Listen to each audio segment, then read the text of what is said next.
अगर आप Bihar police radio operator की तैयारी कर रहे हैं और PYQ को लेकर आप काफी असमंजस में हैं, तो साथियों आप सही प्लेटफॉर्म पे आए हैं। इस प्लेटफॉर्म पे आपको selected wireless radio operator, radio ASI operator द्वारा आपको गाइडेंस प्रदान किया जाता है।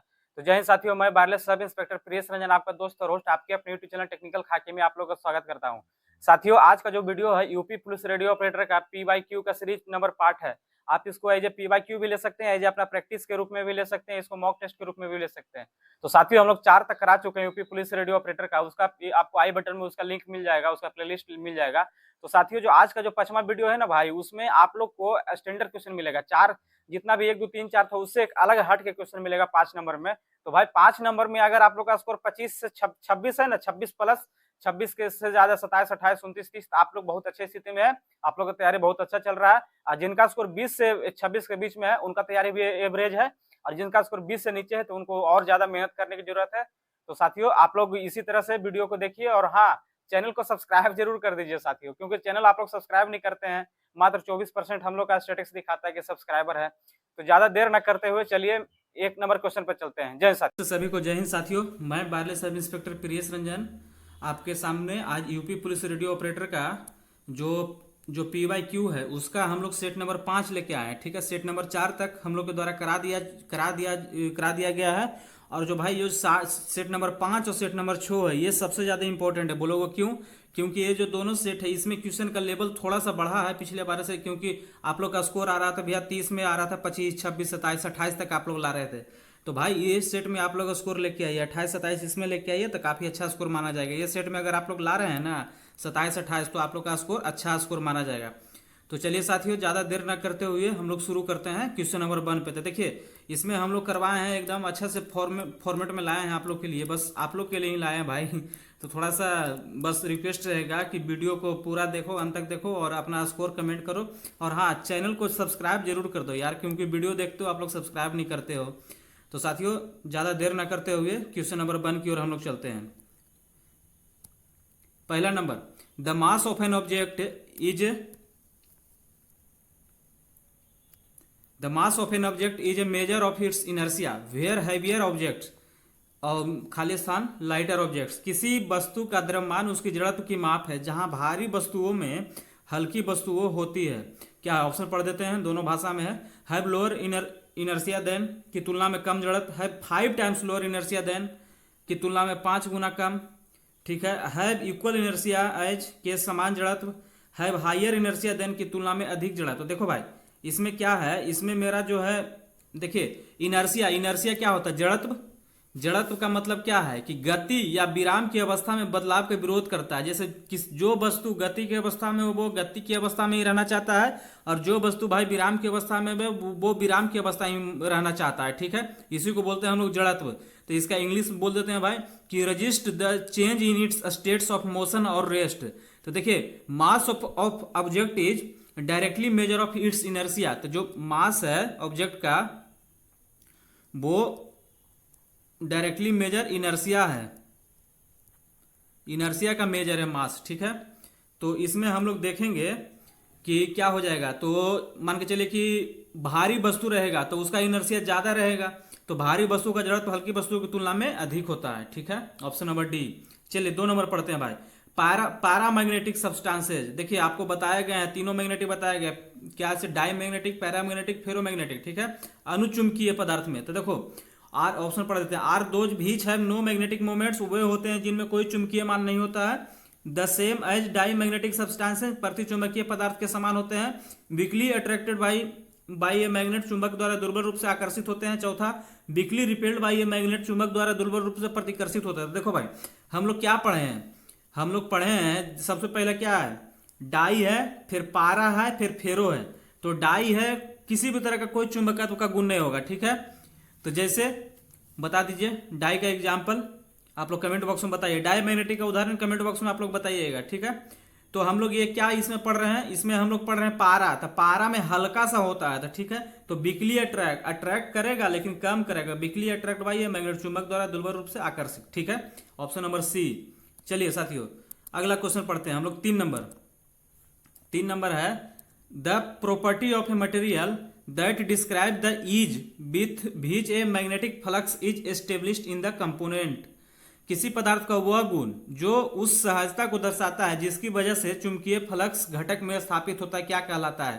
पहला ऑप्शन कोरिसिटिविटी, निग्राहिता। दूसरा एडमिटेंस, प्रवेश्यता। तीसरा रिटेंटिविटी, धारणीयता। चौथा परमेबिलिटी, परागम्यता। तो भाई देखिए इसका आंसर हो जाएगा मेरा दोस्त परमेबिलिटी। परमेबिलिटी का डिफिनेशन ही है, permeability is the property of a material that describe the is which magnetic flux is established in the component. ठीक है, और देखो भाई यहाँ पे मेरा क्वेश्चन करवाने का क्या मतलब है? क्वेश्चन करवाने का मतलब यहाँ पे ये नहीं है कि बस आपको परमेबिलिटी के बारे में जानकारी मिल गया छोड़ दिया जाएगा, नहीं। इसमें अगर हम लोग जान एडमिटेंस क्या होता है, रिटेंटिविटी क्या होता है, कोरोसिटिविटी क्या होता है, तो देखो भाई कोरोसिटिविटी क्या है? द रिवर्स मैग्नेटिक फील्ड है जो रिक्वायर्ड होता है reduce residual magnetism to zero.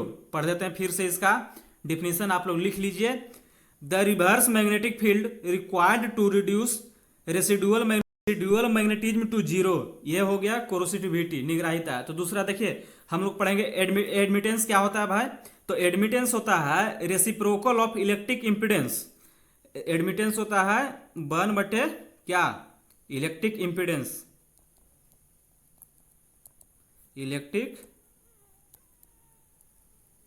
Electric impedance के रिवर्स होता है एडमिटेंस। ठीक है, एसी सर्किट में।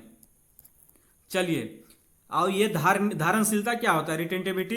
तो यह बाहरी चुंबकीय क्षेत्र को हटा लेने के बाद भी पदार्थ के भीतर बचे हुए चुंबक को बनाए रखने की क्षमता होती है। ठीक ना, जो माने धारणशीलता क्षमता, धारण करने की क्षमता, या बाहरी चुंबकीय क्षेत्र को हटा लेने के बाद भी पदार्थ के भीतर बचे हुए चुंबक को बनाए रखने की क्षमता होती है। चलिए, तो इस चारों ऑप्शन के बारे में हम लोग जान गए हैं, कोई दिक्कत नहीं।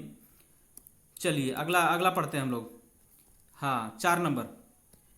ए wheel with 10 metallic spokes each 0.5 metre long is rotated with a speed of 120 revolution per minute in a plane normal to the horizontal component of earth magnetic field HE at a place. If HE 0.4 G दिया हुआ है at the place what is the induced EMF पूछ रहा है हमसे। ठीक है, between the axle and the rim of the wheel.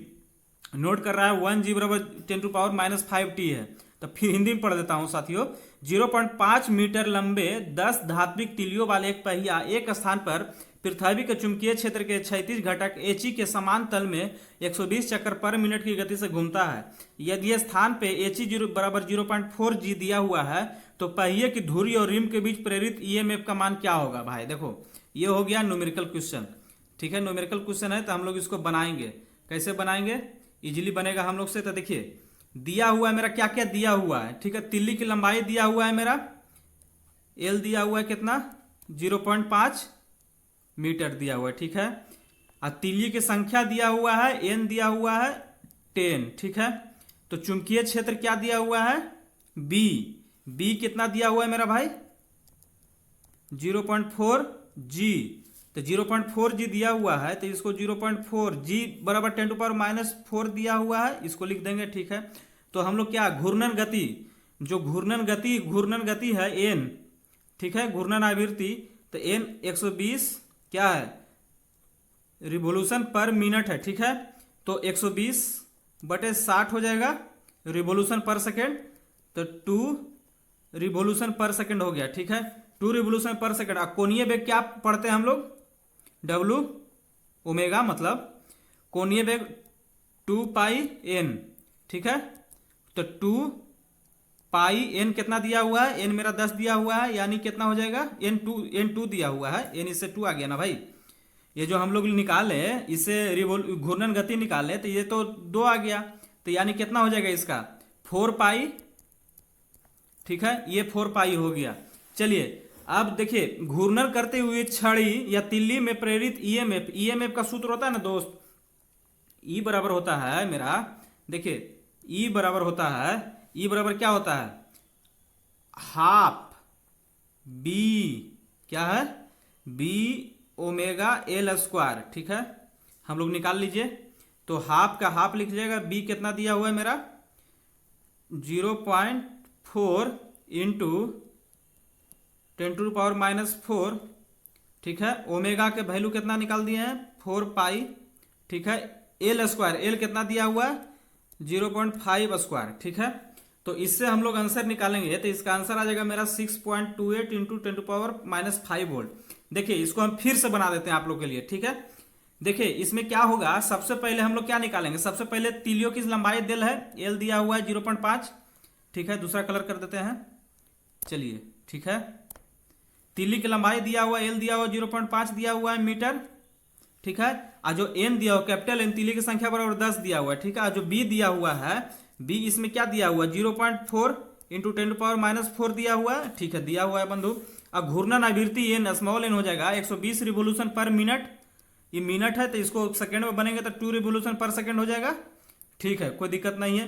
अब ई क्या हो जाता है, ई का फॉर्मूला होता है half B omega L square. तो हाफ बी दिया हुआ 0.4 इंटू 10⁻⁴, ओमेगा ओमेगा ओमेगा कितना 4 पाई, और एल कितना 0.5 इसका स्क्वायर, तो कर देंगे आंसर। तो मेरा आंसर आ जाएगा 6.28 इंटू 10⁻⁵ वोल्ट, ठीक है भाई। तो देखो ये हो गया, इसका मेरा आंसर हो गया। चलिए अब इसी का हम लोग अगला पढ़ते हैं, इसी का हम लोग क्या करेंगे भाई, अगला देखेंगे। चलिए इन द क्या दिया हुआ है, मेरा डिलीट कर देते हैं, आप लोग देख लीजिएगा।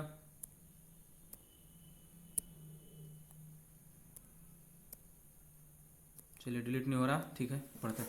इन the electrochemical cell the movement of ion in is inhibited by the, विद्युत रासायनिक सेल में आयनों की गतिशीलता किसके द्वारा बाधित होती है, सॉल्ट ब्रिज, सोल्यूशन, विलयन, इलेक्ट्रोड, सोल्यूट, विले।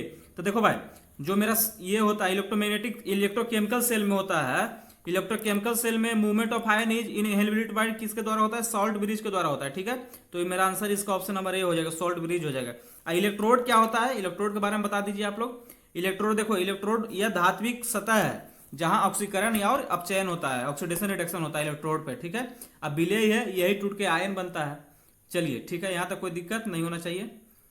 चलो 6 number, what is the acceleration metre per second square में पूछ रहा है, produces by a force of 200 newton, ठीक है, 200 newton exerted on an object of mass 50 kg, 50 kg द्रव्यमान वाली वस्तु पे लगाए गए 200 न्यूटन के बल से उत्पन्न त्वरण क्या हो जाएगा। तो देखो भाई एफ बराबर एम में, एफ दिया हुआ है मेरा, फोर्स दिया हुआ है 200, क्या पूछ रहा है हमसे, एफ दिया, एम दिया हुआ, ए पूछ रहा है, तो ए बराबर हो जाएगा 4 मीटर पर सेकंड स्क्वायर, कोई दिक्कत नहीं होना चाहिए। चलो अगला, खाली स्थान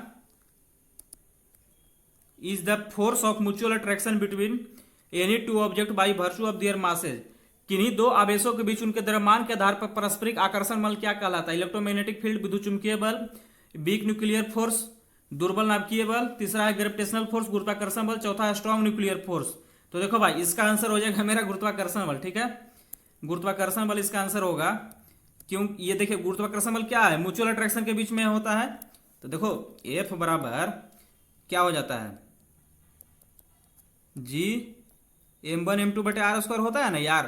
तो m1 m2 दोनों वस्तु के बीच का क्या म्यूचुअल अट्रैक्शन है, तो उसी कारण ये हो जाएगा, इसका आंसर मेरा हो जाएगा ग्रेविटेशनल फोर्स हो जाएगा, ठीक है। तो ग्रेविटेशनल फोर्स इसका आंसर हो गया, ठीक है। अब ऑप्शन ए क्या है, इलेक्ट्रोमैग्नेटिक फोर्स है मेरा, ठीक है। इलेक्ट्रोमैग्नेटिक फोर्स क्या होता है, यह फोर्स क्या है, किसके चार्जों के बीच में लगता है, चार्ज पार्टिकल के बीच में लगता है, ठीक है। आइए वीक न्यूक्लियर फोर्स किस चीज के लिए रिस्पॉन्सिबल होता है, ऑप्शन नंबर 2 बताइए आप लोग। वीक न्यूक्लियर फोर्स जो होता है ये responsible for radio activity decade, देखो रेडियो एक्टिव डिकेड, मेरा बात पे आप लोग ध्यान दीजिए विशेष रूप से, जो भी हम बोल रहे हैं उसको अगर आप नहीं जान रहे हैं तो आप उसको नोट कीजिए, इसका पीडीएफ आपको टेलीग्राम ग्रुप पे प्रोवाइड करा दिया जाएगा। और मेरे लिखने पे मत जाइए, मेरा बात पे जाइए, हम आराम से फिर से दोबारा बोल दे रहे हैं कि देखिए इलेक्ट्रोमैग्नेटिक फोर्स क्या हो जाता है, इलेक्ट्रोमैग्नेटिक फोर्स चार्जों के बीच में लगता है। और जो आपका ऑप्शन बी है weak nuclear force, weak nuclear force क्या होता है, रेडियो एक्टिविटी डिले के लिए रिस्पॉन्सिबल है। और स्ट्रॉन्ग न्यूक्लियर फोर्स क्या होता है, तो ये इनसाइड द न्यूक्लियस कार्य करता है to bind proton and neutron, inside the nucleus काम करता है किसको किसको बाइंड करने के लिए, प्रोटॉन और न्यूट्रॉन को एक साथ, ठीक है। अगला 8 नंबर भाई, आयन इलेक्ट्रिक, देखिए डाइपोल वाला क्वेश्चन है, 2-3 सेट से आ चुका है, तो इसका हम लोग फॉर्मूला पहले लिख लेते हैं भाई, आप लोग जानते होंगे, टाउ बराबर पीई साइन थीटा, ठीक है। An electric dipole of dipole moment 3 × 10⁻⁵ coulomb metre is placed in uniform electric field of 10 newton per coulomb making an angle of 30 degree, theta 30 degree with the direction of field. Determine the torque exerted by the electric field of on the dipole, sine theta बराबर 0.5 दिया हुआ है। द्विध्रुव आघूर्ण 3 × 10⁻⁵ coulomb metre वाले एक विद्युत द्विध्रुव को 10 न्यूटन पर कूलाम के एक समान विद्युत क्षेत्र में क्षेत्र की दिशा के साथ 30 डिग्री का कोण बनाते हुए रखा जाता है। विद्युत क्षेत्र द्वारा द्विध्रुव पर लगाए गए टॉर्क का निर्धारण करें। दिया गया साइन थीटा, देखो तो P कितना दिया हुआ मेरा 3 × 10⁻⁵, E कितना दिया हुआ है 10, साइन थीटा कितना दिया हुआ 0.5। तो इससे मेरा निकल जाएगा ना दोस्त 15 × 10⁻⁵ निकल जाएगा इसका आंसर। तो 15 × 10⁻⁵, तो इसका आंसर हो जाएगा 1.5 के फॉर्म में है 10⁻⁴। तो देखो ऑप्शन गलत दिया हुआ है, 10⁻8 नहीं 10⁻4 है। आप लोग का सही कर लीजिए, जिनका भी 10⁻4 आ रहा है 10⁻4 इंटू 1.5 उसका सही है, ठीक है। चलिए भाई आगे 9 नंबर, चलिए 9 नंबर भी अच्छा क्वेश्चन है, ये भी आप लोग कराया जा चुका है लास्ट सेट में। देखिए आप लोग 8 तक बना चुके हैं, तो 8 तक आप लोग अपना स्कोर बताइए मित्रों, 8 तक स्कोर बताइए। और 9वां नंबर देखिए, ये जो लास्ट का जो 4 सेट करवाया था उससे ये थोड़ा सा स्टैंडर्ड है कि नहीं, आप लोग ये भी कमेंट बॉक्स में बताइएगा। 8 तक में ही आप लोग को पता चल गया होगा। A 44 milli henry inductor is connected to 220 volt 50 hertz, ठीक है, AC supply. Determine the RMS value of the current in the circuit. एक 44 मिली हेनरी प्रेरक 220 वोल्ट 50 हर्ट्स एसी आपूर्ति से जुड़ा हुआ है, सर्किट में करंट का आरएमएस मान ज्ञात करो। तो देखो सीधा हम लिख देते हैं, बार बार नियम से करेंगे।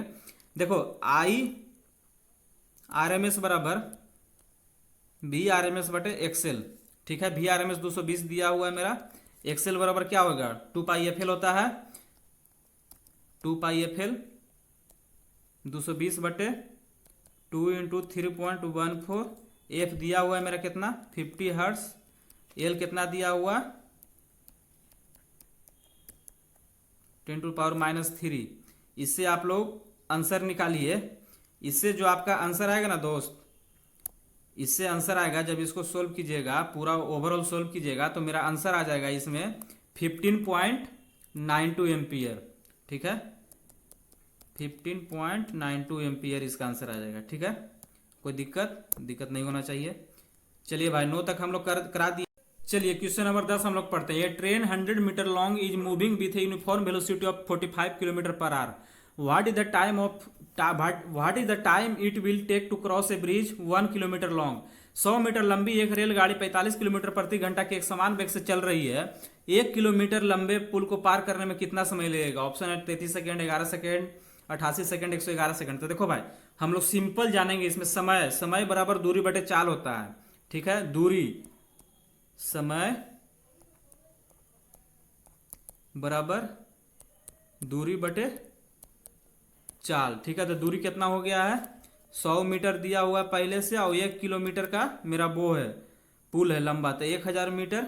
देखिए इसमें यही कन्वर्जन थोड़ा हम लोग को देखना पड़ा। 45 किलोमीटर प्रति घंटा है तो मीटर पर सेकंड में 5/18 से गुना करेंगे तो इसका आंसर आ जाएगा। आप लोग सोल्व कीजिएगा तो 88 सेकंड इसका आंसर आ जाएगा मित्रों।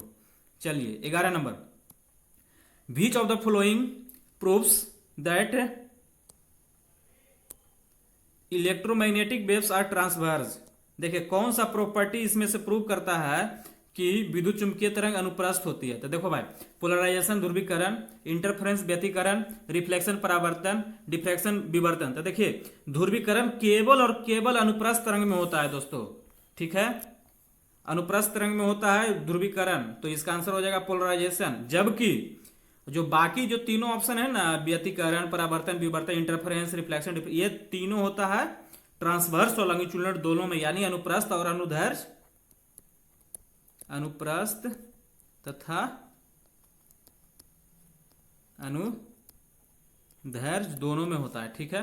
तो इसका आंसर हो जाएगा साथी मेरा ऑप्शन नंबर 1 पोलराइजेशन। चलिए भाई आगे क्वेश्चन नंबर कितना बताइए, 11 तक हो गया है। अब हम लोग चलेंगे क्वेश्चन नंबर 12 की ओर। What happen to the force acting between the charge particles if the distance between these charge particle is half. ठीक है, यदि आवेशित कणों के बीच की दूरी आधी कर दिया जाए तो आवेशित कणों के बीच लगने वाला बल क्या होगा?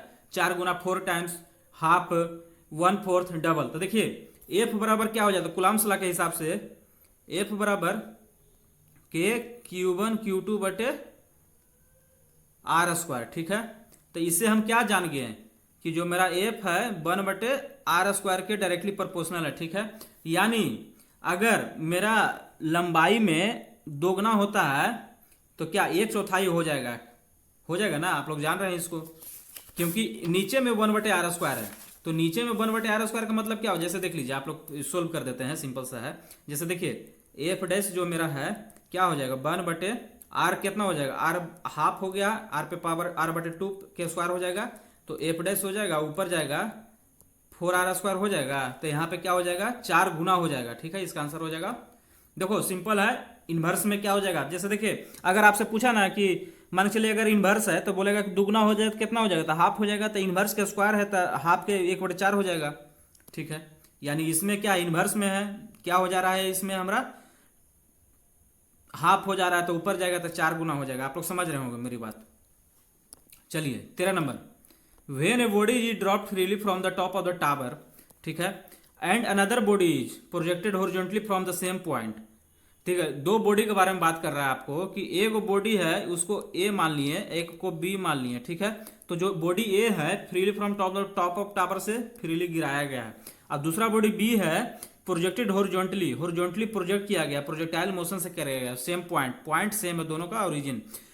तो क्या होगा जब एक पिंड को टावर के शीर्ष से स्वतंत्र रूप से गिराया जाता है और दूसरे पिंड को उसी बिंदु से क्षैतिज रूप से प्रक्षेपित किया जाता है तो क्या होगा? तो दोनों not reach at the ground, भूमि पर नहीं पहुंचेगा, reach the ground at different time, अलग अलग समय पे भूमि पे पहुंचेंगे, none of the above, reach the ground at the same time, देखिए सेम समय पे पहुंचेंगे। तो देखो हम लोग जानते हैं भाई एच बराबर क्या हो जाता है, एच बराबर क्या UT plus half G T square होता है। तो देखो जो एक ही पॉइंट से निकला है, दोनों एक ही पॉइंट से ओरिजिन, तो यू 0 हो जाएगा, तो ये 0 हो गया मेरा। ठीक है, अब देखिए मेरा क्या है, एक ही वस्तु एक ही ऊंचाई से गिराई गई तो दोनों के लिए हाइट भी मेरा सेम है। ठीक है, हाइट सेम है और जी तो सेम रहेगा ही, तो वो क्या चीज पे डिपेंड करेगा?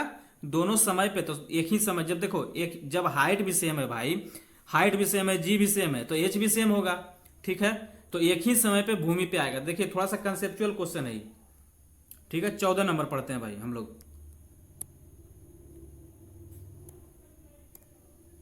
14 number, a radio set of 50 watt runs for 60 hours, how many unit of electrical energy are consumed in kilowatt our.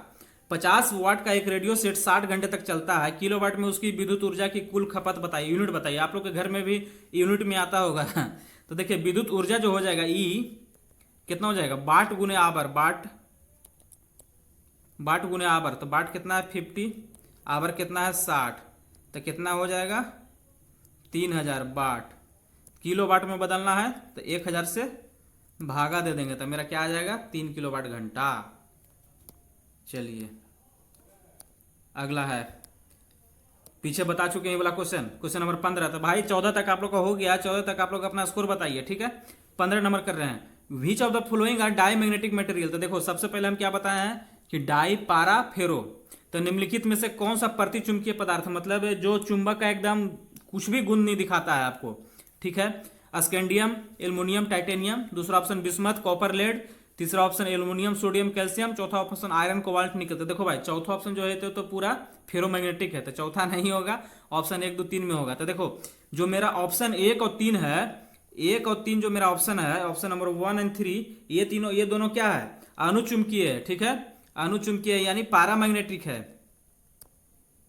पिछले पूछ रहे थे ना आपसे कि पैरामैग्नेटिक का उदाहरण बताइए, एल्युमिनियम, टाइटेनियम, सोडियम, कैल्शियम। ठीक है, और जो मेरा बिस्मथ, कॉपर, लेड है ये मेरा डाईमैग्नेटिक है, यानी कुछ भी ये आपको इसका प्रॉपर्टी आपको नहीं दिखाएगा। किसका प्रॉपर्टी भाई, ये आपको माने क्या बोलेंगे इसको, आपको मैग्नेट का प्रॉपर्टी नहीं दिखाएगा, बिस्मथ, कॉपर, लेड। ठीक है, तो मेरा आंसर हो जाएगा दोस्त ऑप्शन नंबर बी। चलिए यहां तक कोई दिक्कत नहीं। 16 नंबर, हाँ देखो ये भी कंसेप्चुअल क्वेश्चन है, जानेंगे तब। ठीक है, alternating current can be measured by, अब प्रत्यावर्ती धारा को किसके द्वारा मापा जाता है? Hot wire volt meter, hot wire ammeter, moving coil galvanometer, इनमें से कोई नहीं। तो देखो भाई, हम लोग को तीनों के बारे में जानना चाहिए। हम लोग का आंसर जो है हॉट वायर एमीटर है। अल्टरनेट करंट को हॉट वायर एमीटर से मापते हैं, लेकिन हॉट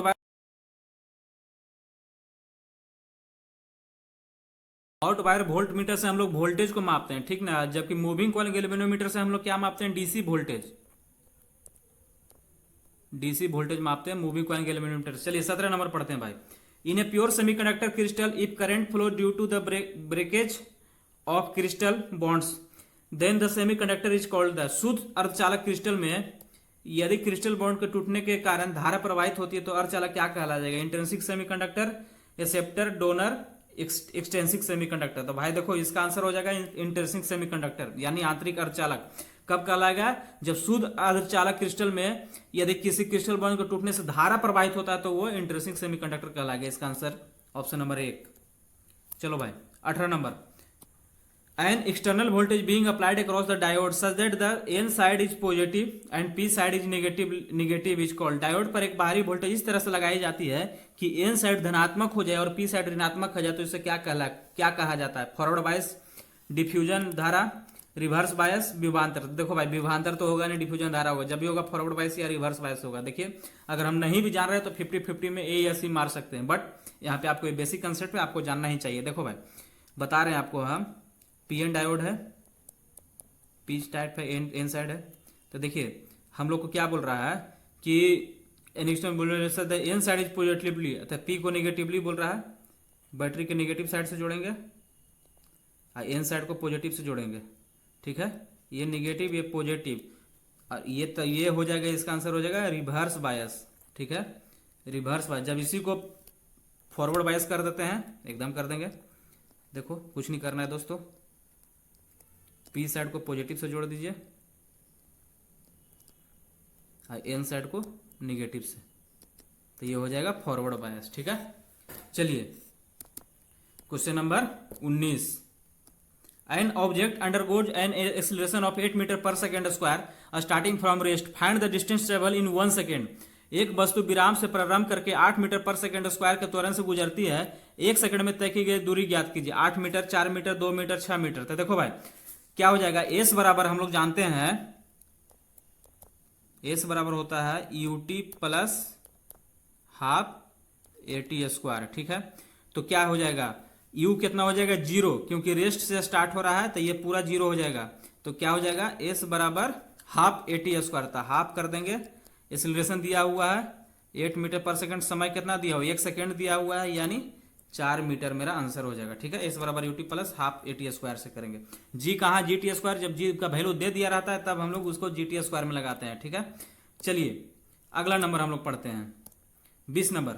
हाँ, द कट इन वोल्टेज पूछ रहा है। कट इन वोल्टेज किसका पूछ रहा है? जर्मेनियम डायोड का पूछ रहा है। तो देखो भाई, कट इन वोल्टेज क्या होता है? कट इन वोल्टेज को हम लोग थ्रेशोल्ड वोल्टेज भी बोलते हैं। तो कट इन वोल्टेज होता है वह फॉरवर्ड बायस वोल्टेज, वह न्यूनतम फॉरवर्ड वोल्टेज जिस पर डायोड के माध्यम से धारा तेजी से बढ़ने लगती है, ठीक है। वह न्यूनतम फॉरवर्ड वोल्टेज है जिस पर डायोड के माध्यम से धारा तेजी से बढ़ने लगती है, वो कट इन वोल्टेज कहलाती है। इंग्लिश में पढ़ देते हैं इसको हम, cut in voltage is the forward voltage at which the diode barrier is overcome and the current being rise sharply. तो ठीक है, तो जर्मेनियम के केस में होता है साथियों, जर्मेनियम के केस में होता है मेरा 0.2 से 0.3 वोल्ट होता है, ठीक है। और जबकि मेरा सिलिकॉन के केस में कितना हो जाता है? कट इन वोल्टेज 0.7 वोल्ट होता है, ठीक है। सिलिकॉन का 0.7, बट यहाँ पे हमसे पूछ रहा है क्या चीज? जर्मेनियम का पूछ रहा था, यानी 0.2 वोल्ट। ऑप्शन नंबर सी ये हो जाता है सिलिकॉन का। यहां तक क्लियर होना चाहिए। चलो अगला number 21 number. The reference standard use for the measurement of a physical quantity is called. किसी भौतिक राशि के मापन के लिए प्रयुक्त संदर्भ मानक को क्या कहा जाता है? तो देखो भाई, कांस्टेंट, नियत, डायमेंशन, बीमा, यूनिट स्टैंडर्ड क्वांटिटी, क्वालिटी। तो भाई इसको यूनिट कहते हैं, ठीक है। किसी भी चीज को मापने की इकाई को क्या कहा जाता है? यूनिट कहा जाता है, सिंपल है।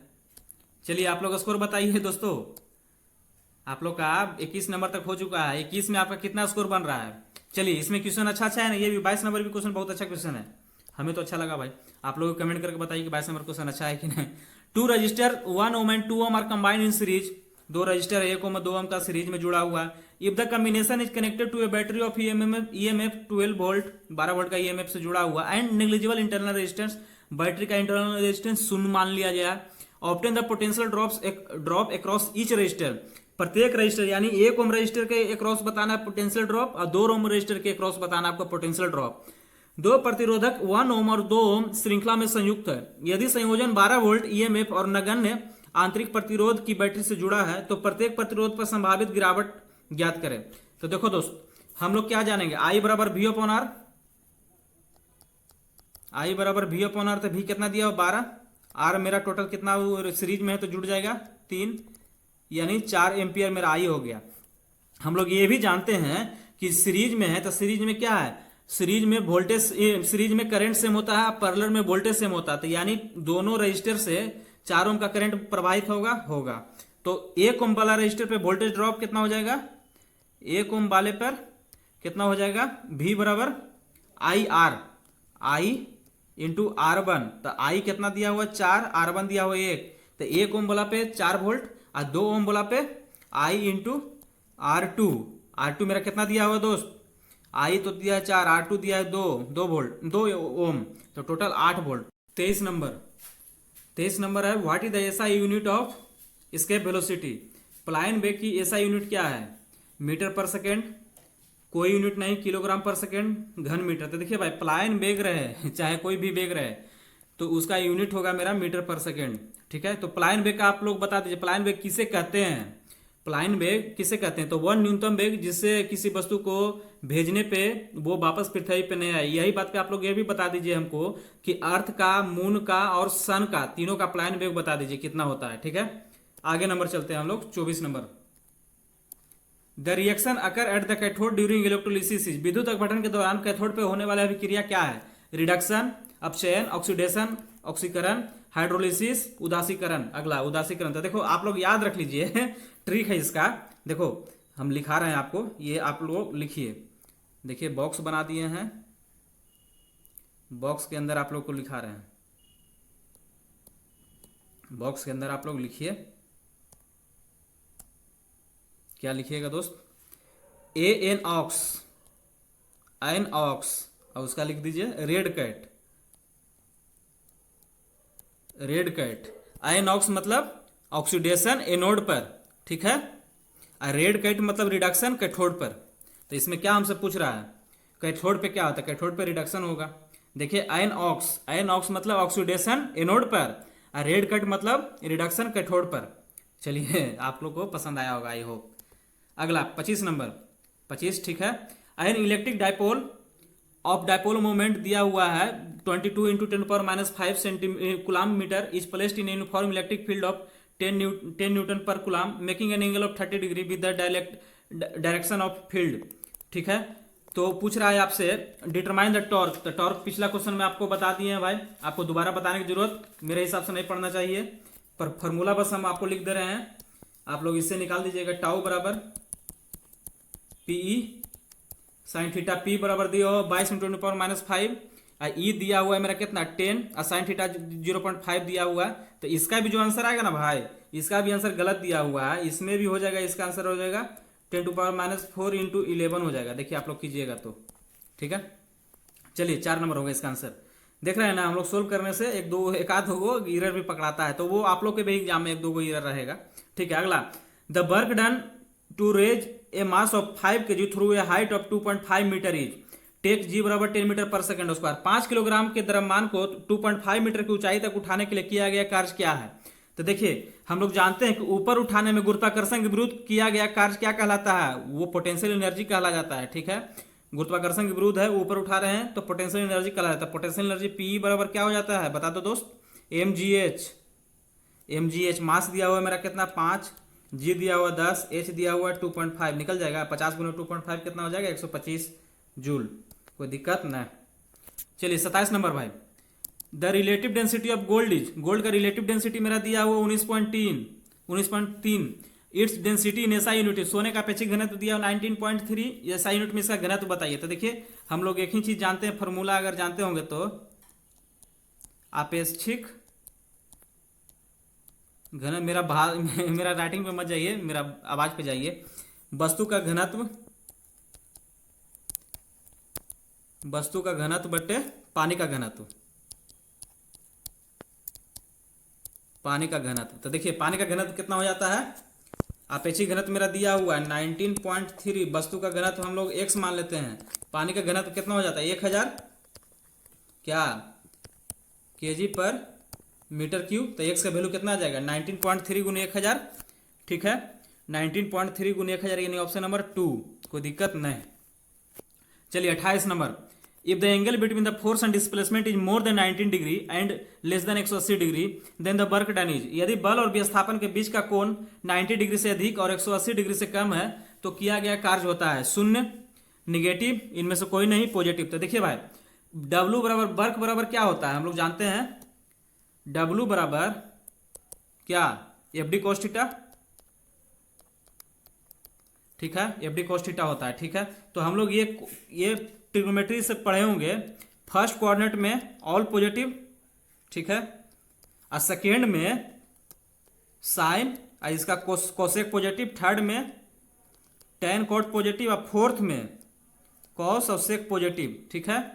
तो इसमें क्या हो जाएगा भाई, इसमें मेरा 90 डिग्री से ज्यादा 180 डिग्री से कम है, यानी दूसरा कोऑर्डिनेट में है। दूसरा कोऑर्डिनेट में क्या है, कॉस पॉजिटिव होता है, नहीं कॉस निगेटिव होता है। तो कॉस निगेटिव होगा तो निगेटिव आंसर आ जाएगा, ऋणात्मक वर्क डन हो जाएगा, ठीक है। इसमें साइन पॉजिटिव होता है, ये बस आपको पता होना चाहिए। देख रहे हैं कहां से रिलेट कर रहा है आपको। तो भाई हाँ, कुछ लोग का कमेंट है दोस्तों कि भैया वीडियो स्पष्ट नहीं दिखता है, तो आप लोग क्वालिटी को इन्हांस करके देखिए, 360 पे मत देखिए, 720 देखिए, 1080 देखिए, वहां पे आपको अच्छा से दिखेगा। चलिए भाई सेकंड लास्ट क्वेश्चन। तो दोस्तों यहाँ तक आप लोग आ चुके हैं, तो उम्मीद करते हैं कि आप लोग को वीडियो अच्छा ही लग रहा होगा, तभी तो यहाँ तक आप लोग पेशेंस बना के हम लोग को देख रहे हैं। तो भाई अगर आप लोग को यहाँ तक आ चुके हैं तो भाई वीडियो को लाइक कीजिए और हाँ कमेंट कीजिए, अपना स्कोर कमेंट कीजिए, आप लोग को वीडियो देखिए। और पीडीएफ के चक्कर में मत रहिए, हम पीडीएफ प्रोवाइड कर देंगे, बट पहले हम चाहते हैं कि पहले आप लोग एक बार इसको सोल्व कर लीजिए, उसके बाद मतलब आंसर मिलाइएगा, ठीक है। चलिए 29 number, the speed of an electromagnetic wave in free space is the speed of light, भी चीज हाँ मुक्त स्थान में विद्युत चुंबकीय तरंग की गति प्रकाश की गति है क्या, 9 into 10⁻⁻10⁻15 metre per second, 5 into 10⁻12 metre per second, 3 into 10⁻10 metre per second, 11 into 10⁻17 metre per second. तो देखो भाई प्रकाश की गति क्या हो जाता है, 3 गुने 10⁻8 मीटर पर सेकेंड। अगर इसी में हमको किलोमीटर पर सेकेंड पूछेगा, देखिए कभी कभी गड़बड़ करता है, 10⁻5 किलोमीटर पर सेकेंड होगा दोस्तों। यहाँ पे ध्यान दीजिएगा, ये सब चीज छोटा छोटा चीज।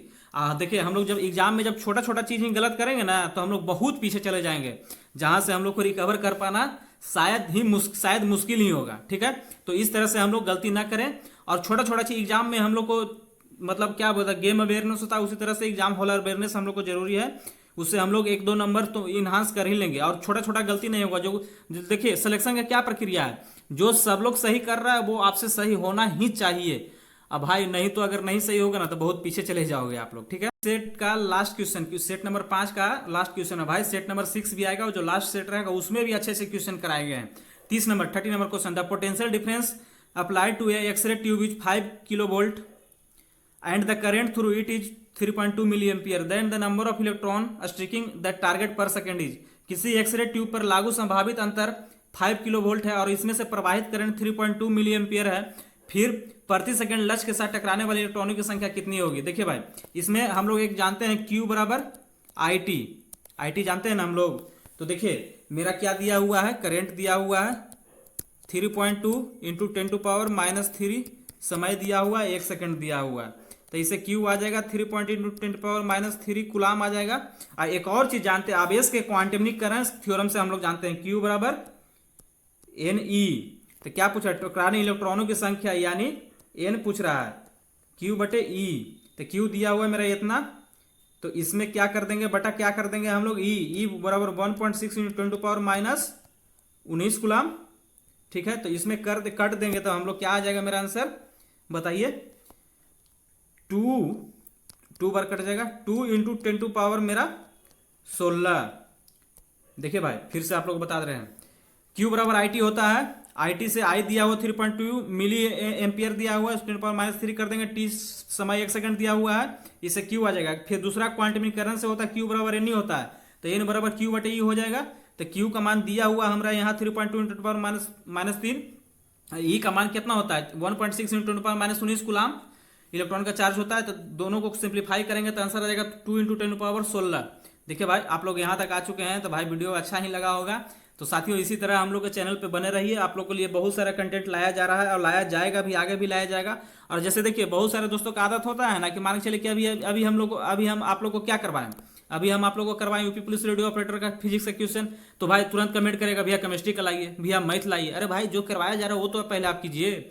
सभी लूप में है, सभी आएगा आप लोग का से मतलब वो प्रॉमिस किया गया है कि आप लोग को एग्जाम तक जरूर साथ दिया जाएगा। बट हाँ साथी, ताली दोनों हाथ से बजता है, तो आप लोग के द्वारा भी हम लोग को सपोर्ट किया जाना चाहिए, ठीक ना। ऐसे बहुत खराब लगता है कि हम लोग हमारी टीम इतनी मेहनत करती है, आप लोग का उतना सपोर्ट नहीं रहता है। तो भाई आप लोग बताइएगा 30 क्वेश्चन हो चुका है तो आप लोग का स्कोर कितना आ रहा है 30 में जिनका स्कोर इसमें अगर 25 आ रहा है भाई तो आप बहुत सही ट्रैक पे हो, समझे। इसमें अगर आपको 25 आ रहा है जो हम 2 करेक्ट आंसर किए हैं उसके बाद, तो आप सही ट्रैक पे हो। तो इसी तरह से भाई अपना पढ़ते रहना है और रिवाइज करना है, फिजिक्स का फार्मूला से रिवाइज करना है। एग्जाम में बहुत कम समय दिन बचा है तो साथियों एकदम जी जान लगा देना है और अपने तैयारी को उधार देना है। और हाँ 993 में एक सीट अपना कंफर्म कर लेना है। और साथ ही साथ हमारे टेलीग्राम चैनल @टेक्निकल खाकी TECHNICAL टेक्निकल खाकी को आप लोग ज्वाइन कीजिए, वहाँ पे आपको एक्सक्लूसिव कंटेंट दिया जाएगा और इसका PDF वहीं पे प्रोवाइड किया जाएगा। और हाँ साथी तब तक अपना पढ़ते रहिए, खूब रिवाइज कीजिए और साथ ही अपने माता पिता का खूब ख्याल रखिए। जय हिंद साथियों।